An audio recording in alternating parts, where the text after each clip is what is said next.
Muy buenos días, iglesia. ¿Cómo amanecieron? Excelente, todo bien, ¿no es cierto? Me alegra. Podamos hoy recibir el mensaje con gozo, con alegría. El salmista dijo en el Salmo 133, ¿qué dijo? Yo me alegré con los que me decían, a la casa de Jehová iremos. Qué chévere. Entonces, esa debe ser la actitud de venir a la iglesia.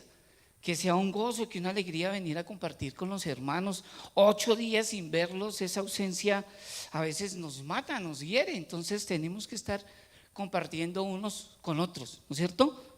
Bueno, entonces hoy vamos a seguir con nuestra enseñanza de evangelismo. Entonces hoy evangelismo 2. Pero antes de eso quiero contarles una historia de un gran hombre de Dios llamado John Harper. Yo sé que muchos de ustedes lo han escuchado. Este hombre nació el 29 de mayo de 1872 en Escocia. A los 14 años conoció al Señor, se convirtió, y a los 17 años Dios colocó en él una pasión por los perdidos, pero literalmente, o sea, una pasión, y el hombre comenzó a predicar el evangelio en las calles de esa ciudad, y predicaban todas las tardes y las noches, y en el día trabajaba en un molino para ganarse su manutención. 5 años, de 5 a 6 años duró en esa actividad este hombre haciendo lo mismo, hasta que un pastor bautista lo vio y lo acogió y comenzó a decirle que se dedicara a tiempo completo a la predicación del evangelio y que él le ayudaba económicamente. Así duró un tiempo y la iglesia que le entregaron en ese momento con 25 miembros, muy pronto se convirtió en una iglesia de 500 miembros y comenzó a crecer impresionantemente esa iglesia. Entonces tuvieron ya que cambiar de local, ya de otro lugar más adelante. En 1896, ya teniendo ya 24 años, ahí es cuando el hombre le entregan esa iglesia bautista en Paisley Road en Glasgow, estamos hablando en Escocia. Bajo su cuidado, entonces su iglesia creció 25 miembros a 500 miembros y pronto se mudó a una nueva ubicación. Durante ese tiempo se casó y tuvo una hija que le colocaron de apodo Nana. Creo que ustedes lo han escuchado. Le colocaron de apodo Nana. Esta niña en este momento todavía vive, murió en 1986 esta niña. Pero poco tiempo después su esposa muere su esposa, y ya gracias a su popularidad y pasión por las almas, el gran predicador Dwight Moody, ¿usted lo ha escuchado? Moody tiene una academia grandísima de teología, lo invitó en 2 ocasiones a pasar el océano Atlántico hasta su iglesia en Chicago. Harper pasó 3 meses ministrando en la iglesia de Moody en Chicago, tiempo durante el cual la iglesia experimentó uno de los avivamientos más maravillosos de su historia. Luego Harper regresó a Gran Bretaña para continuar con su ministerio, y tiempo después la iglesia de Moody le envió una nueva invitación. Harper hizo rápidamente arreglos para que él y su hija de 6 años, llamada Nana, viajaran de regreso a Estados Unidos. Sin embargo, decidió retrasar su partida durante una semana para poder navegar en un nuevo barco, el Titanic. ¿Sí? ¿Se acuerdan del Titanic? Sí, pero se acuerdan es por Ross. No se acuerdan por Ross. Este hombre llamado John Harper se esperó una semana más y viaja con su hermana y con su hija en este barco. Ese día, el 14 de abril de 1912, en la mañana, ¿sí? El día del fatídico accidente, el clima estaba agradable, el mar estaba quieto, y todo color de rosa. Ese día a las 11 de la mañana Harper participó en el servicio de la iglesia que hacían para todos los tripulantes, para todos los pasajeros del Titanic. Está ahí. En la tarde un hombre da testimonio después, un sobreviviente da testimonio que en esa tarde vio a Harper predicando el evangelio en todo el barco, o sea, antes de que supieran que se iba a hundir, predicando el evangelio. A las 11:40 de la noche es cuando el Titanic tropieza, ¿cómo se dice? ¿Sí? Contra el iceberg. Colisiona contra el iceberg y ahí, cuando se emite la llamada para que los pasajeros abandonaran sus camarotes, Harper envolvió a su hija en una manta.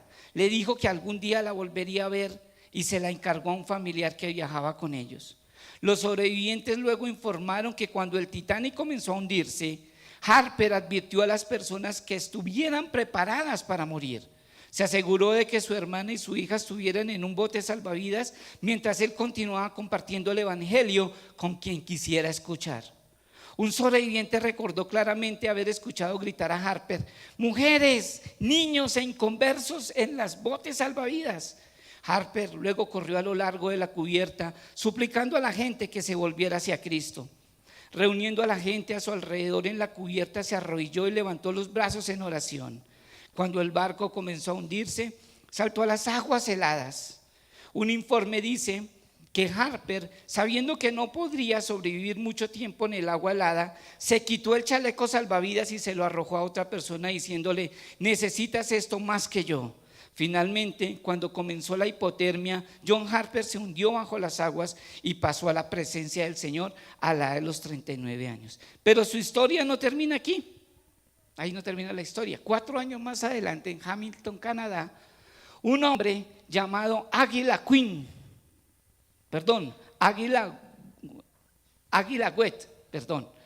era un joven escocés, se puso de pie en una reunión en Hamilton, Canadá, y dio el siguiente testimonio: soy un sobreviviente del Titanic. Cuando estaba a la deriva, solo en un mástil, esa noche horrible, la marea trajo al señor John Harper de Glasgow cerca de mí. Hombre, me dijo, ¿eres salvo? No, dije, no lo soy. Él respondió: cree en el Señor Jesucristo y serás salvo. Las olas lo llevaron lejos, pero por extraño que parezca, lo trajeron de vuelta un poco más tarde y él me dijo: ¿eres salvo ahora?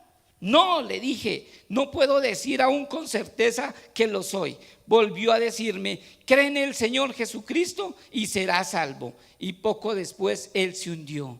Y allí, solo en la noche, en medio de un inmenso mal alrededor de mí, creí. Soy el único convertido por la predicación de John Harper. Dios quería que el increíble testimonio de Wet fuera compartido, pues fue una de las pocas personas que fueron sacadas del agua esa noche para unirse a los sobrevivientes en los botes salvavidas. Antes de desaparecer bajo el mar helado, John Harper compartió por última vez el mensaje de salvación. La hija de Harper, de 6 años, y su tía llegaron sanas y salvas a Nueva York, rescatadas por el Carpathia, que fue el barco que auxilió a todos estos botes que salieron del Titanic. Y solo entonces se enteraron de la muerte de su padre y su hermano.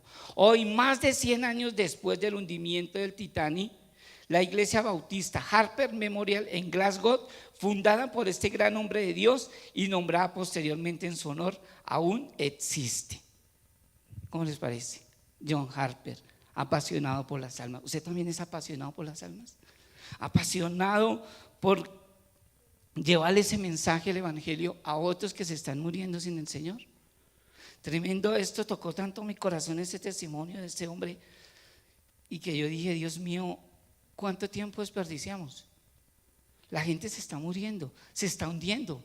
Acá ya no es el Titanic, pero sí se está hundiendo en sus pecados, en sus delitos, se está muriendo y se está yendo al infierno.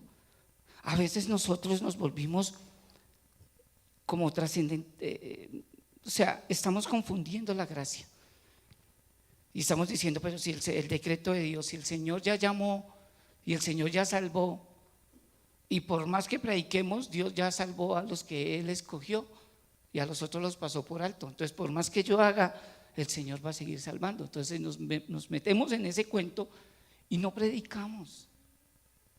Hoy vamos a mirar en qué nos beneficia predicar el evangelio. Recuerdan que hace 8 días estuvimos hablando sobre 2 puntos de los 4 puntos. Estuvimos hablando qué es el evangelio, qué no es y cuál es el mensaje. El segundo punto que hablamos, ¿cuál fue? ¿Alguien me acuerda?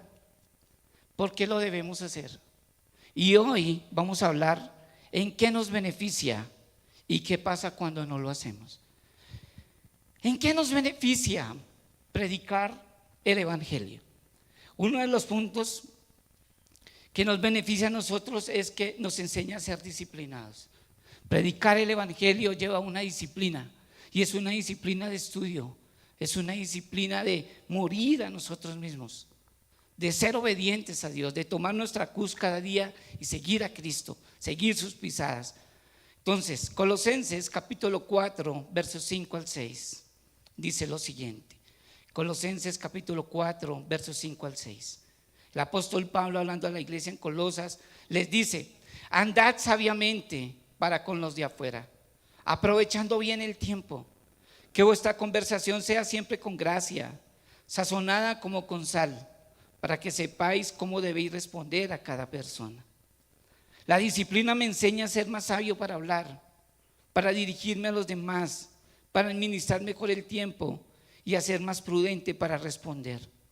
Pero más que eso, la disciplina nos enseña a formar nuestro carácter, a formarnos como buenos creyentes, como buenos cristianos.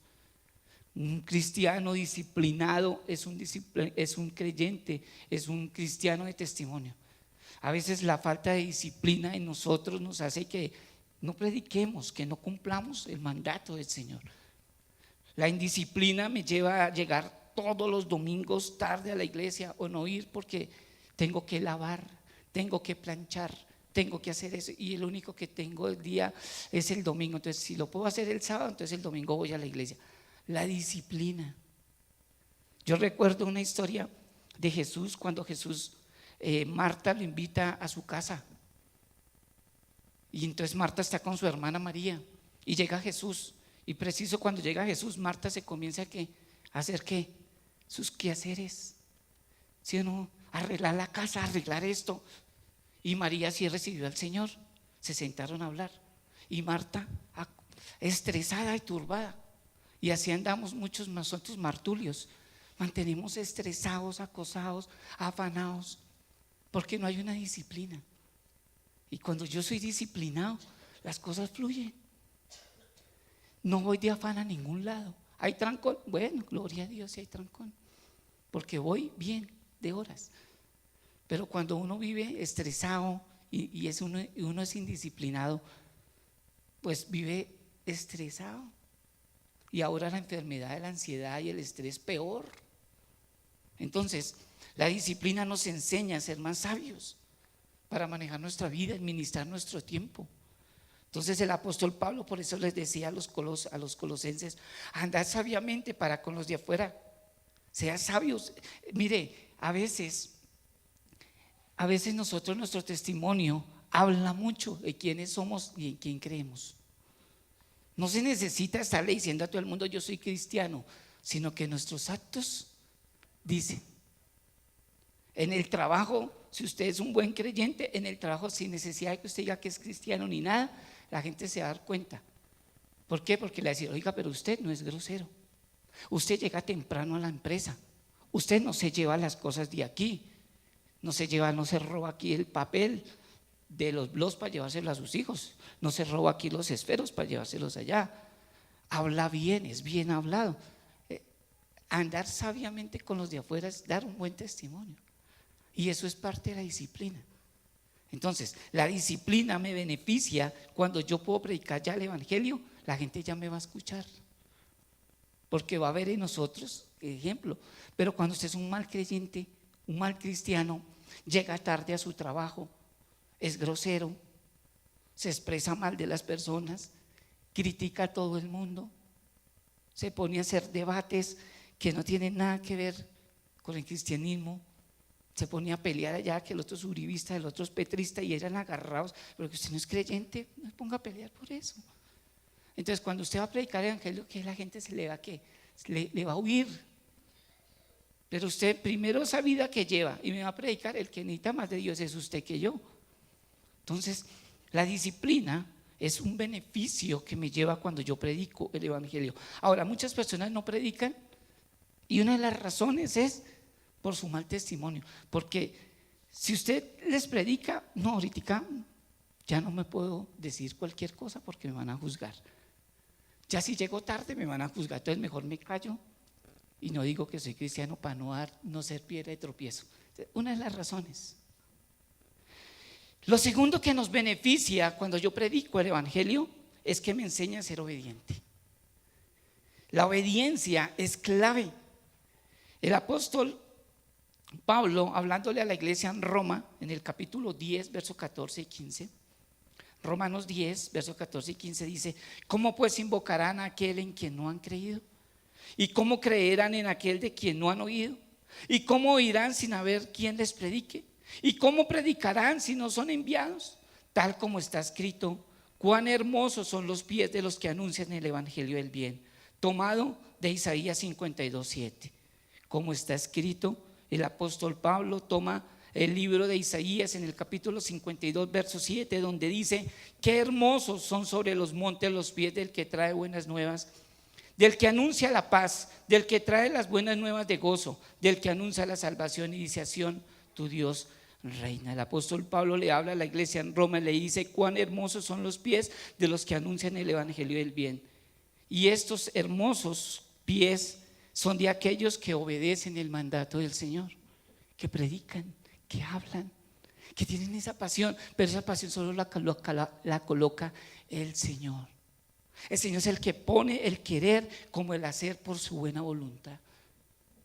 Uno dice: pero ¿por qué la gente no se apasiona? ¿Por qué todo el mundo no se apasiona por las almas, por predicar, por compartir el evangelio? ¿Por qué? ¿Por qué no lo hace en el colegio, en la universidad? ¿Por qué no lo hace en el sitio de trabajo? ¿Por qué no se apasiona? Porque es el Señor en sí. Cuando la persona le busca, se mete con Dios, ora, clama, hay una pasión que Dios la pone, y es esa pasión por los perdidos. Cuando yo obedezco, y es parte de un beneficio, la obediencia es un beneficio de predicar el evangelio, es cuando colocan mi pasión por los perdidos. Dice John Bunyan. ¿Quiénes conocen a John Bunyan? Que no lo conozca, mañana se lo presento. Es el autor del Progreso del Peregrino. Dice que durante toda su vida sostuvo que un punto decisivo para su acercamiento a Cristo fue el oír la conversación de dos mujeres pobres que hablaban de las cosas de Dios estando sentadas en un portal lleno de sol. Crea que de la misma manera el Señor puede utilizar lo que usted diga como el catalizador en una conversación. Escuchó a dos mujeres hablando de Cristo, predicándole la una a la otra, y escuchó, y ese día fue tocado. Entonces, cuando usted predica el evangelio, hay personas a su alrededor que lo están escuchando a usted. Entonces, usted es el micrófono de Dios. Cuando usted habla, es Dios el que toca a las personas. Usted no salva a nadie. Usted solamente cumpla con transmitir el mensaje. Unos son los que siembran, otros los que cosechan, pero realmente el crecimiento lo da el Señor. La salvación es de Jehová, dijo Jonás. Entonces, una de los beneficios, ¿en qué nos beneficia predicar el evangelio? Es que me hace ser más obediente, es la obediencia. Otro punto en que nos beneficia predicar el evangelio es una satisfacción personal. El apóstol Pablo, en la última carta que habla desde la prisión, dice: te hablo desde la prisión, hermano Timoteo, y le dice, capítulo 4, versos 6, 7, segunda de Timoteo, capítulo 4, versos 6, 7, y dice: porque yo ya estoy para ser derramado como una ofrenda de libación, y el tiempo de mi partida ha llegado. He peleado la buena batalla, he terminado la carrera, he guardado la fe.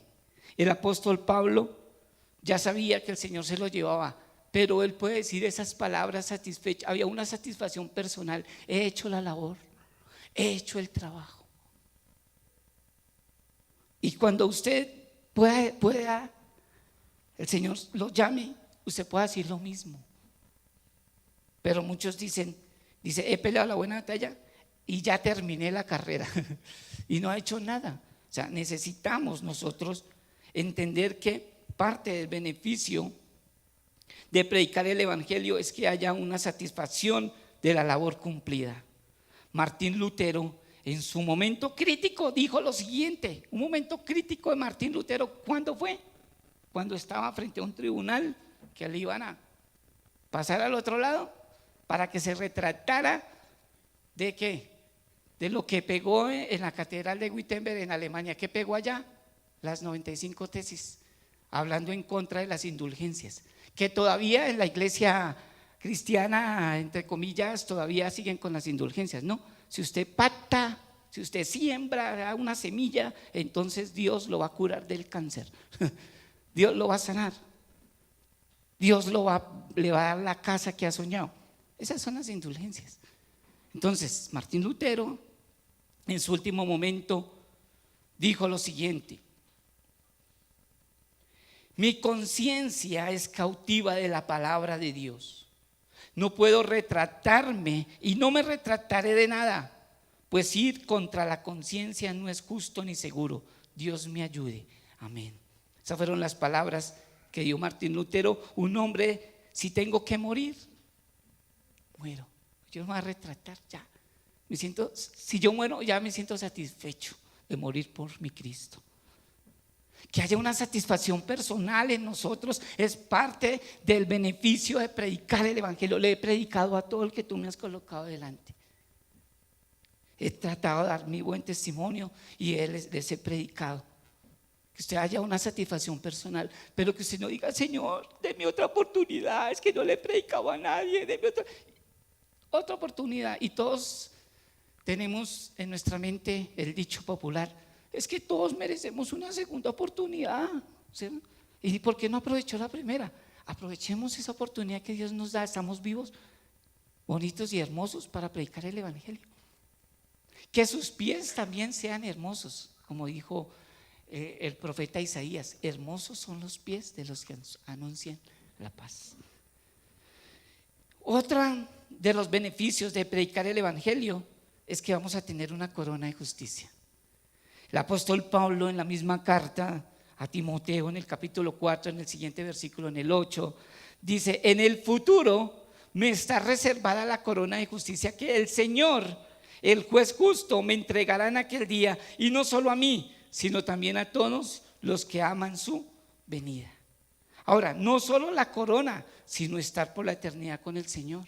Eso es ya más satisfactorio todavía. Yo recuerdo en mi pasado, cuando conocí el evangelio, que yo le predicaba a todo el mundo. En ese entonces me decían: por cada alma que usted se gane para Cristo, Dios le va a colocar una piedrita en su corona. ¿Sí se recuerdan? De su corona: ay, yo quiero una corona con hartas piedritas.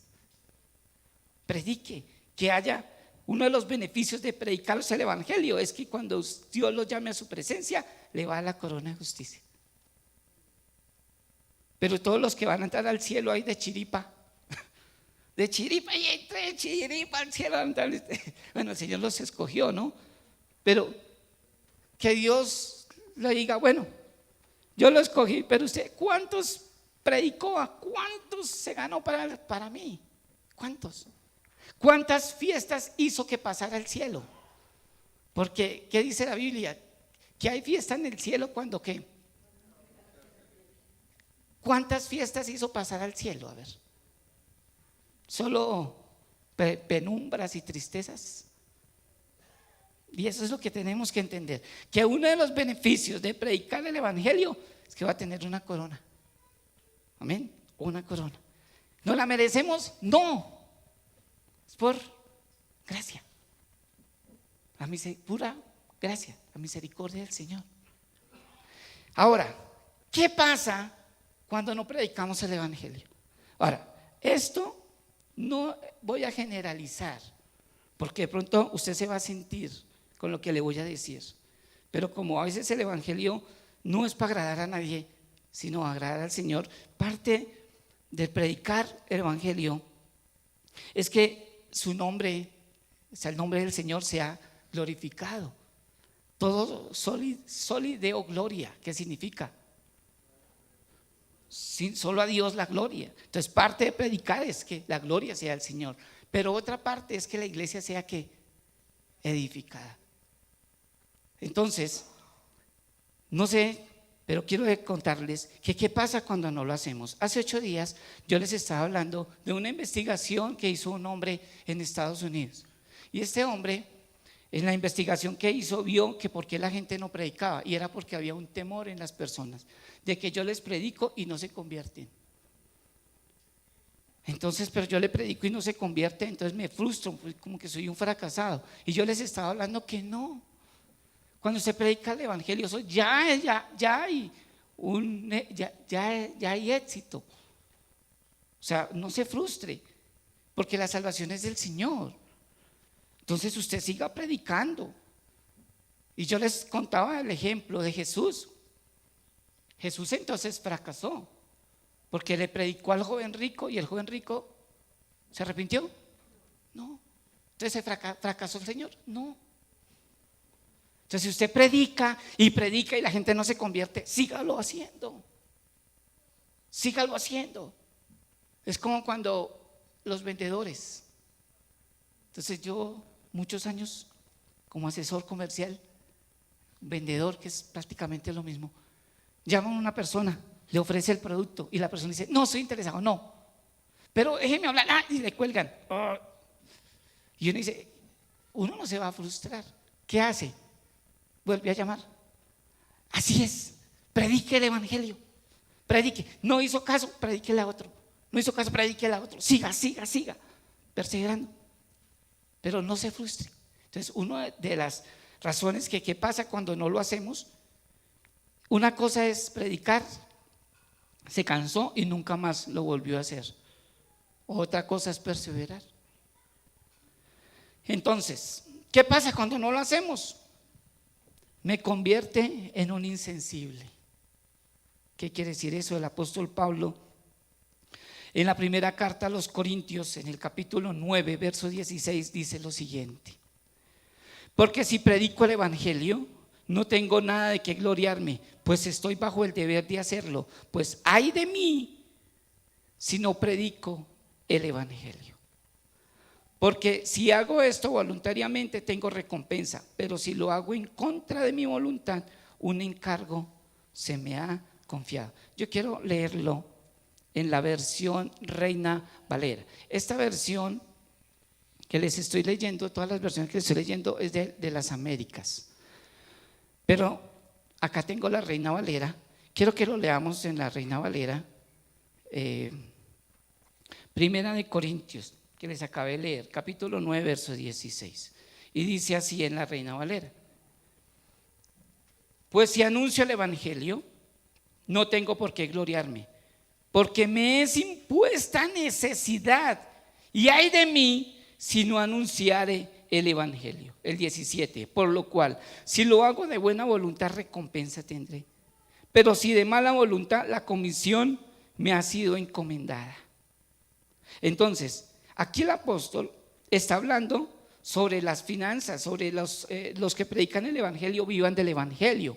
Está hablando de las personas que sirven en la iglesia a tiempo completo, y está hablando de que son dignas de el que predica el evangelio, viva el evangelio, que la iglesia les remunere, que vivan del evangelio. Está hablando ahí y está hablando, pero si yo predico el evangelio, no lo hago porque me paguen, no lo hago porque me den una ofrenda, lo hago por amor, lo hago porque me es impuesta esa necesidad. Entonces, cuando Dios me coloca y me coloca ese deseo de predicar y yo no lo hago, entonces me estoy volviendo insensible con aquellas personas a mi alrededor que necesitan el evangelio, que están muriendo sin el Señor. Entonces, cuando yo no lo hago, me convierto en una persona insensible.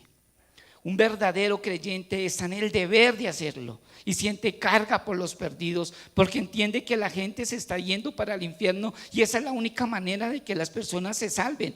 ¿Cómo va a ser la única manera en la que las personas se salven? Capítulo 1, verso 21 del mismo Corintios. Capítulo 1, verso 21 de la misma carta a los Corintios. Primera carta a los Corintios. En el capítulo 1, verso 21, y quiero que lo lea y lo lea conmigo. Pues ya que en la sabiduría de Dios El mundo no conoció a Dios mediante la sabiduría. Agradó a Dios salvar a los creyentes por las obras de teatro, las reuniones de jóvenes que hagan afuera, por la iglesia bonita, que se vea bonito. Ay, la alabanza, me gusta tanto la alabanza, cuando tocan la guitarra así. Y por eso es que las personas se van a salvar. ¿Sí dice así? Por la locura de la predicación. Las personas se van a salvar si usted les predica. No espere que venga un ángel del cielo. A veces hacíamos oraciones que iban en contra realmente de la voluntad de Dios. Porque nuestras oraciones, Señor, envía ángeles que le prediquen a fulano. Los ángeles no están para eso. Ese privilegio solamente lo tienen los seres humanos, los creyentes. Entonces la gente se va a salvar es predicándoles el evangelio. Pero Dios ya escogió. Sí, Dios ya escogió, pero eso es que escogió, lo está usando a usted y a mí para predicarles. Entonces, ¿qué pasa cuando no lo hacemos? Nos convertimos en personas insensibles. Mientras predicaba en 1869 ante su congregación de Londres acerca de la responsabilidad de evangelizar, Spurgeon dijo: si nunca hubiese ganado almas, lo añoraría hasta lograrlo. Quebrantaría mi corazón por ellos si no pudiera quebrantar sus corazones. Si bien puedo aceptar la posibilidad de que un sembrador diligente nunca coseche, no puedo aceptar la posibilidad de un sembrador diligente que esté conforme con no cosechar. Dice: no puedo comprender a ninguno de ustedes cristianos que intentan ganar almas sin tener resultados y están satisfechos sin ver resultados. Aquí Spurgeon está diciendo: yo no puedo entender que la gente predica y no evangeliza a nadie, o sea, ninguno se ha salvado y se queda satisfecho. O sea, está diciendo: no persevera, siga predicando. Y eso es lo que sea Spurgeon. Entonces, cuando yo no predico el evangelio, yo me vuelvo insensible. Ya no me importan los seres humanos, no me importa el prójimo. Eso sí, ¿quién le manda? ¿Sí o no? ¿Para qué es pecador? Entonces, cuando yo me vuelvo insensible, esa es parte del no predicar el evangelio. Yo puedo asistir a la iglesia, venir los domingos a aprender. Ahorita al final les quiero comentar algo, la adaptación de 1 Corintios 13, que lo tomé del libro que hemos llevado en las disciplinas espirituales, de un hombre llamado Donald Whitney. Y él tiene la adaptación de 1 Corintios 13, ya se la leo ahorita. Entonces, cuando yo no predico el evangelio, otra de las razones es que me convierte en un cómplice del error. Uy, ¿eso qué quiere decir? Ahora, yo no estoy generalizando, ¿sí? No lo digo por ustedes, pero a ustedes se los digo. ¿Sí? ¿Me hago entender? O sea, no lo digo por ustedes, pero a ustedes se los digo. Gálatas capítulo 1, versos 6 al 8. Gálatas, vaya ahí al libro de Gálatas. Entonces, me hago partícipe del error. El apóstol Pablo en el libro de Gálatas, capítulo 1, versos del 6 al 8, está hablando de todos estos aquellos que conocieron el evangelio y en el caminar se torcieron, como la marca de tinto. ¿Está en qué? La marca del tinto es café y pan, que dice tostado, como decía ayer, hace 8 días. Entonces, estos hombres conocieron el evangelio y en el caminar comenzaron a predicar otro evangelio. Así pasa. Mire, las grandes herejías que han sucedido alrededor de estos, hablemos de 100 años, que las herejías vienen desde la iglesia primitiva. Ahí se levantaron grandes herejías. Estuvimos hablando cuando hablamos de las doctrinas de la gracia. Pero las grandes herejías se han levantado de hombres que en el principio hubieron en ellos excelentes intenciones, ¿sí? En ellos había esa pasión por los perdidos, por hacer reino. Pero en el caminar, el dinero, los afanes de este mundo los hicieron cambiar su mentalidad y su visión y se torcieron. El fundador, por ejemplo, de esa oración fuerte al Espíritu Santo, cuando él inicia con buenas intenciones. Ahí está un video de la historia de Netflix. Inicia con ese deseo y en el caminar, el dinero, la avaricia, se torció y se torcieron. Lo mismo de grandes hombres que empezaron bien y en el caminar tergiversaron la escritura y comenzaron a predicar el famoso evangelio de la prosperidad y se torcieron. Pero si yo los nombro, me van a decir: ¿usted para qué se pone a nombrar a esos pastores? El apóstol Pablo desenmascaraba a todos esos gran hijos del diablo. Y si nosotros hablamos mal, no hable mal de ese hombre, es que los defienden. Bueno, pero eso no es mi tema. Mi tema es qué pasa cuando no predicamos el evangelio. El apóstol Pablo, en el capítulo 1, versos 6 al 8, ya les expliqué qué es lo que les está hablando y les dice lo siguiente: estoy maravillado, o sea, de una manera sarcástica está hablando aquí el apóstol Pablo. Estoy maravillado de que tan pronto os hayáis alejado del que os llamó por la gracia de Cristo para seguir un evangelio diferente. No que haya otro evangelio, sino que hay algunos que os perturban y quieren pervertir el evangelio de Cristo.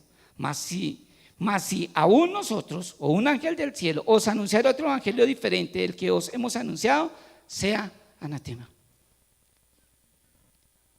¿Por qué digo que cuando yo no predico me convierto en un cómplice del error?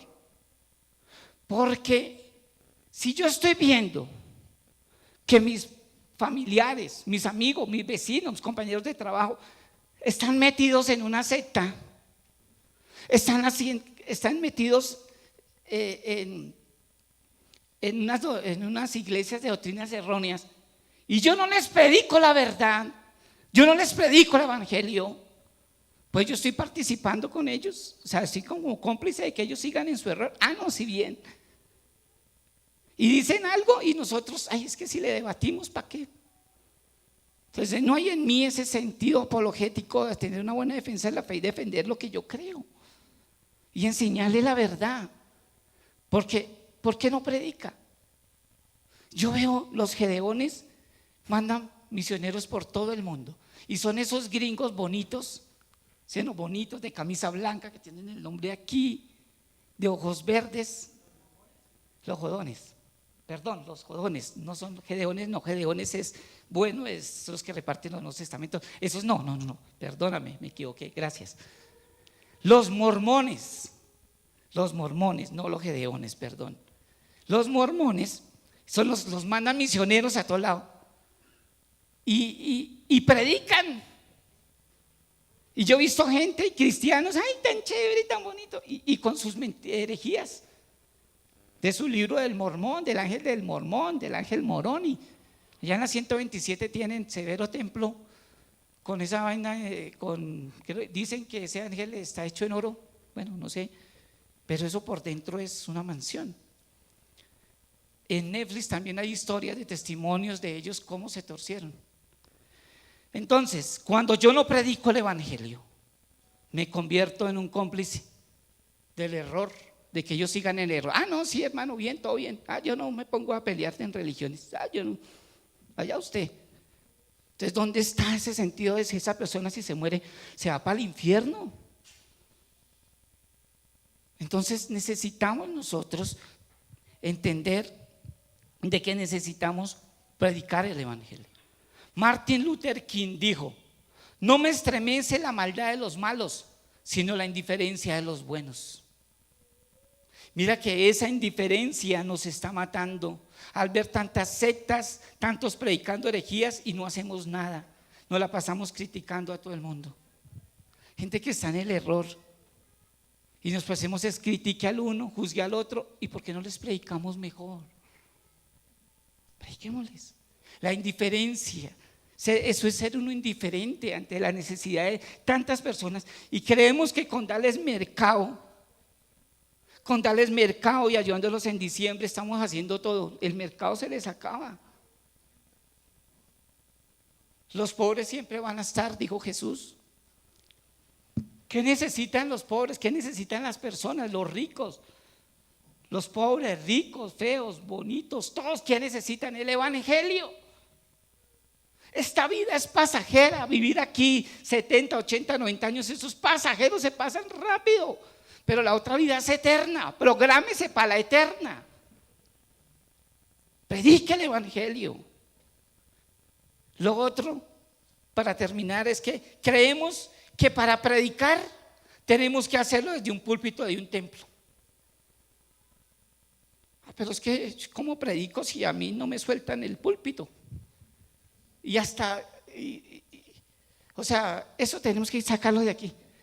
Muchos teólogos van a estudiar al CRL, Nueva Providencia, ESER, todos los institutos bíblicos, universidades bíblicas en Estados Unidos, doctorado, maestría, un PhD, pero no predican. Solo están esperando que le den un púlpito para predicar, y si nunca se lo dan, nunca van a predicar. Hechos, capítulo 8, versos 5 al 6. Felipe, uno de los diáconos de la iglesia primitiva, de los 7 diáconos, después de la persecución que vino en Jerusalén, en Israel, la persecución terrible que vino, salieron todos dispersados, un propósito de Dios, porque ahí estaban todos, todo era color de rosa. Si usted lee Hechos 2:42, habla de que todos se reunían en las casas, tenían todo en común, la gente vendía sus propiedades y no había necesidad, todo color de rosa. Pero la gente afuera de otras ciudades, otros países, se estaban yendo al infierno. ¿Dios qué hizo? Tuvo que traer ¿qué? Persecución. La persecución la trajo Dios mismo, no es el diablo. ¿Para qué? Para que se esparcieran, para que salieran, para que predicaran el evangelio a otros lugares. Entre esos salió Felipe y fue a Samaria. Y no se fue allá a Samaria chévere, que vamos a Hotel 5 estrellas. Yo recuerdo hace muchos años que invitaban a, entre comillas, porque no hay apóstoles en este tiempo. Ya el canon se cerró, el último fue el apóstol Pablo. Ni profetas, ni nada de eso. Con nuevas revelaciones, ya el canon se cerró. Pero en mi tiempo, cuando conocí el evangelio, en el carismatismo, pentecostalismo, invitaban que es que el profeta fulano de tal lado viene de Estados Unidos, el apóstol que viene de allá de Puerto Rico, pero él viene si le llenamos un estadio y en el Hotel Hilton, un hotel 5 estrellas. Y viene con tantas personas y la comida es esta y la otra, o si no, no viene. Hijos del diablo, que se arrepientan, o si no, para el infierno allá les tiene el Hotel 5 estrellas. Creemos que para predicar tenemos que hacerlo desde un púlpito de un templo. Felipe desciende a la ciudad de Samaria, en el capítulo 8, versos 5 al 6, dice: Felipe, descendiendo a la ciudad de Samaria, les predicaba a Cristo. Y las multitudes unánimes prestaban atención a lo que Felipe decía al oír y ver las señales que hacía. Muchos no lo hacemos porque estamos esperando que nos den un púlpito para hacerlo y no nos damos cuenta que los perdidos están afuera y necesitan ir a ellos, necesitamos ir a ellos y traerlos a la iglesia. Estamos cómodos en la iglesia, todos color de rosa. Es que la Biblia dice que el Señor añadía a los que habían de ser salvos. Sí, muy bien. Entonces quedémonos sentados ahí, cada 8 días venimos, nunca le hablamos a nadie, nunca le predicamos a nadie, nada. Que la iglesia se llene por ósmosis. Que Dios envíe a los ángeles para que los traigan. No, Señor. Prediquemos. Pero bien. Prediquemos bien. Hace 8 días miramos cómo teníamos que hacerlo. Ahora hay diferentes maneras de predicar. Yo solamente les di un ejemplo. Y ya para terminar, la siguiente adaptación de 1 Corintios 13 nos recuerda que, esto es de un libro llamado Disciplinas Espirituales de Donald Whitney, dice: si pudiera hablar como los eruditos o usar métodos educativos apropiados, pero no lograra ganar a otros para Cristo o fortalecernos en su carácter cristiano, yo solo sería como el gemido del viento en el desierto sirio. Si tuviera los mejores métodos y entendiera todos los misterios de la psicología religiosa y contara con todo el conocimiento bíblico, pero no profundizara en la tarea de ganar a otros para Cristo, me convertiría en una nube de bruma en mar abierto. Si leyera todos los libros de la escuela dominical y asistiera a convenciones, institutos, escuela de verano, y aún estuviera satisfecho con no ganar almas para Cristo y establecer a los demás en el carácter y servicio cristiano, no habría logrado nada. El siervo que gana almas, el siervo que edifica el carácter, es paciente y es bondadoso. No es celoso de los que son libres de la tarea de siervo, no es fanfarrón ni orgulloso de su intelecto. Ese siervo no se comporta de forma impropia entre domingos, no exige que las cosas se hagan a su manera, no se irrita fácilmente, nunca se da por vencido, jamás pierde la fe, siempre tiene esperanzas. Durarán para siempre el conocimiento, los métodos y el mensaje, y el mayor de los tres es el mensaje. Pareció muy bueno poderlo transmitir. Mis amados, no espere que el Señor tenga que jalarle las orejas para que usted predique. Como iglesia es nuestro deber, como creyentes es nuestro deber anunciar el evangelio a otros. La gente se está yendo al infierno sin Cristo. Y no crea que el gobierno va a cambiar a las personas, que Dios va a colocar un líder allá que cambie, que todo sea color de rosa. No. Por más presidente bueno que haya, si no se le comparte el evangelio a las personas, se van para el infierno.